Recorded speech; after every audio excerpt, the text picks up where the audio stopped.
Hi there, friends. Welcome to week 2, Artist's Way. And I'm going to be looking at my notes and talking from the book about the chapter on safety, chapter 1. And I picked up some fresh flowers. Aren't these beautiful? And I'm going to use these to play with that framed flower art, see how that gets going.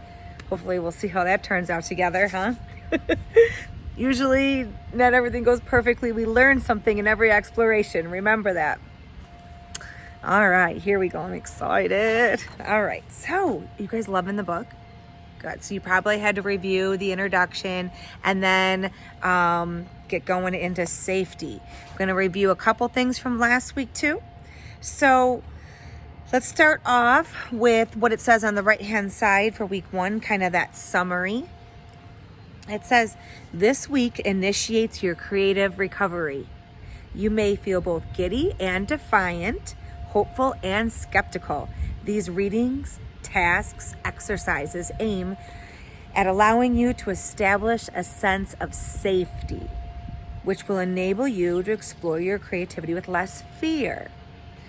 So in the book, she discusses at length shadow artists.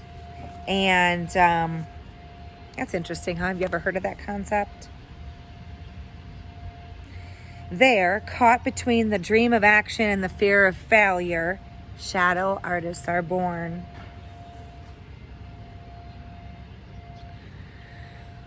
On page 27, can you identify with this?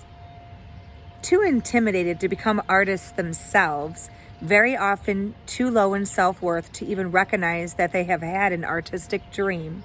These people become shadow artists instead. Artists themselves, but ignorant of their true identity. Shadow artists are to be found shadowing declared artists, unable to recognize that they themselves may possess the creativity they so admire. They often date or marry people who are actively pursuing the art career that they themselves secretly long for. And then it goes down a little bit, and she talks about Jerry beginning to date Lisa and what that looked like.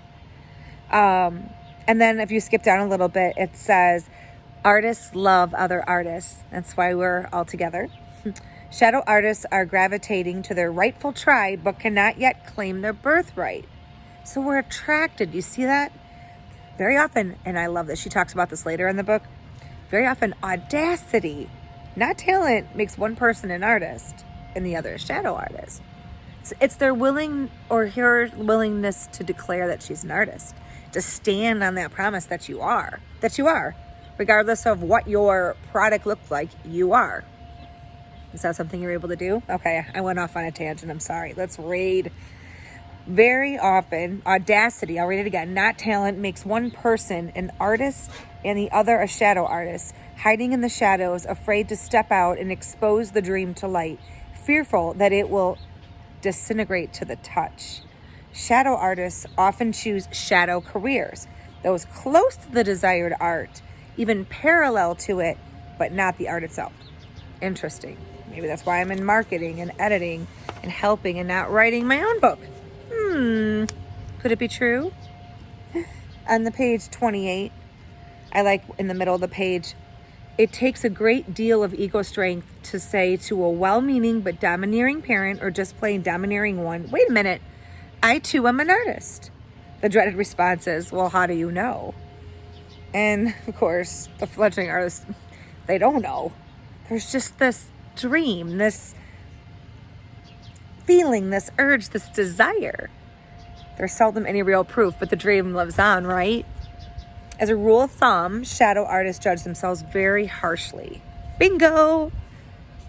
We beat ourselves up for years over the fact that we haven't acted on our dreams. This cruelty only reinforces that we're shadow artists. Remember, it takes nurturing. We're going to say that over and over in this class to make an artist.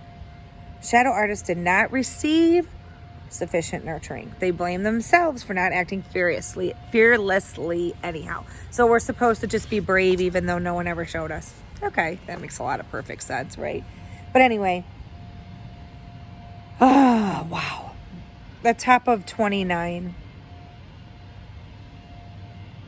The shadow artists want to write, they want to paint, they want to act, they want to make music, they want to dance, but they are afraid to take themselves seriously. Whoa.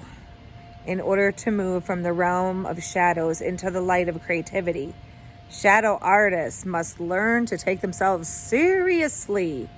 With gentle, deliberate effort, they must also nurture their artist child.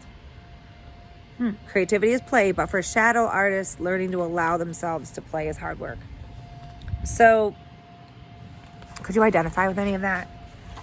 I mean, creatives need support. We need support from each other, right? Did you receive early encouragement? If not, we may not realize we're creative.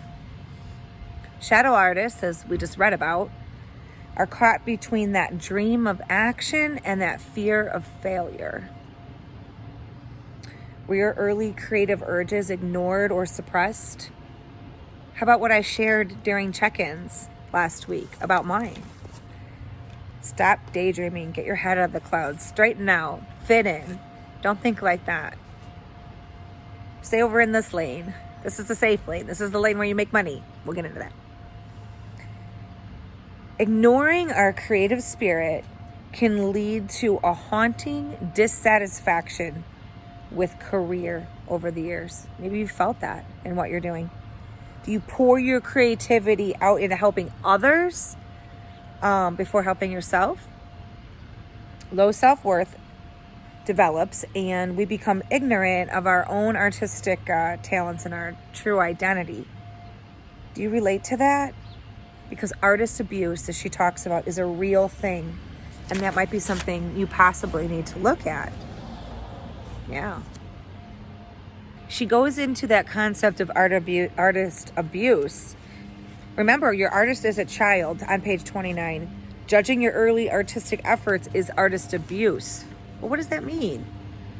Well, she kind of goes into it still some more on the rest of this page, but in the bottom, we want to be immediately great at art. But that's not how recovery works. It's awkward, it's tentative, even flipping the page. Embarrassing process. Embarrassing. You willing to be embarrassed to get healed? It's powerful. I am at this point because I know it works. A little bit of embarrassment, worth it for the other side. Let's just put it that way. Maybe not that first time you do it. It's weird, right? But okay. There will be many more times when we won't look good to ourselves or anyone else. We need to stop demanding that we do. It is impossible to get better and look good at the same time. Oh boy. It's impossible to get better and look good at the same time. Man, I just want to look good. I don't even look good. But I just want to look good. I don't want to look like I'm failing. That's so, that perfectionism in me, right? Do you feel that, any of you? Remember that in order to recover as an artist, you must be willing to be a bad artist. Okay, well, I fit that bill, but I don't think that I think I know that, but it's okay to be, and that there's hope to be a real artist. If you're a bad artist, it's not that you're just not an artist. It's okay to be bad. You can still be an artist if you're a bad artist. That's something weird to think about. You have the chance to be an artist. And perhaps over time, a very good artist. So we just expect ourselves to be fit overnight, able to make art overnight, no instruction, no practice, no skin in the game. Yeah, okay. Yeah, this is helpful, right? Anybody else's mind getting turned around a little bit like mine? Well, she then goes on to talk about some of our core negative beliefs. I do highly encourage you to take this inventory if you haven't. You probably circled or checked a couple. You may wonder why some of them are on the list. We're not going to dive deep. This is your own personal inventory. But there's a lot of different things that attack people. They don't have to bring them all to the forefront to us at group. But if you're looking at why one even resonates with you, or one that is resonating with you that surprises you, but anything you've kind of selected, that's your own personal business, but I highly recommend making that the subject of a prompt in some morning page material after you get through the brain dump, if you have any time left. A key point on 32 is the bottom line that these core negatives, these personal and cultural, they go for the jugular, man. They attack your sexuality, your lovability, your intelligence, whatever vulnerability they can latch onto, they're going to go for it. And it's going to be different for every person. So, back to the shadow artist thing. Do you simply admire creative people? Do you associate or partner with them versus doing your own thing? Do you harshly criticize yourself? Do you have a hard time taking yourself seriously? Do you have a root of rejection? Protecting the artist child within means that we can't be judging these artistic efforts, okay? So we can't beat ourselves up. It'll throw us right back into the shadows. We need to understand that making mistakes is completely necessary and part of the process. Progress is not perfection. It's unrealistic to me, immediately great at anything. We need to practice some patience and some self-control in here. And, like I said, it's embarrassing and an awkward process. I'm going to say it again. It's impossible to look good and get better at the same time. I'm going to pound that into my brain this week. Give yourself permission to be a beginner. Remember that artists love other artists. All right. So as we talk about these negative core beliefs, what are the lies that you're believing? The plan of attack here with these core beliefs is literally to make you irrationally afraid of a dire outcome that you're too embarrassed to even mention what it is. Whoa.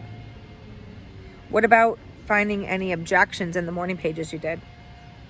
She calls those blurts. I talked about that a little bit in the intro, and I talked quick in that. I talked quickly I'm sorry. Escape border, that's cool. Listen to your objections. Look at what they're saying to you. You'll be amazed at the things your subconscious will blurt out. And they hold the key to your freedom, you know that? Being able to kind of identify those and turn those around. Take one down, pass it around, turn it around. I don't know. I think that was bottles of beer on the wall, probably completely inappropriate, but I don't know. That popped in my head and I'm going with it. I love that I can just be free and creative while making these videos. I'm not going to edit that out, even though that was probably so weird. You'll be so amazed at the things your subconscious will blurt out. That's what it says, and it holds the key to your freedom. Well, I want to be free. So think about the blurts, where are they coming from? Scan your past. Look at those creative affirmations again. Remember I read those, or read them again. Pause me and read them again. And then you are going to help us talk about tasks, morning pages, artist dates. There's a time travel activity. There's something about imaginary lives in there, taking a walk. I don't know. Which ones did you do? Let's see. Yeah. I like the idea on 35. Maybe it's time to do some detective work. Where do your blurts come from? Mom, dad, teachers. Told you I had a teacher abuse story, right? Using your list of blurts, scan your past for possible sources. At least some of them will violently come to your mind. One effective way to locate is to time travel. Break your life into 5-year increments and list by name the major influences. And it's super helpful. Just do that and then see what kind of pops up. Yeah, I'm excited to hear what y'all have to say. Let's dig in.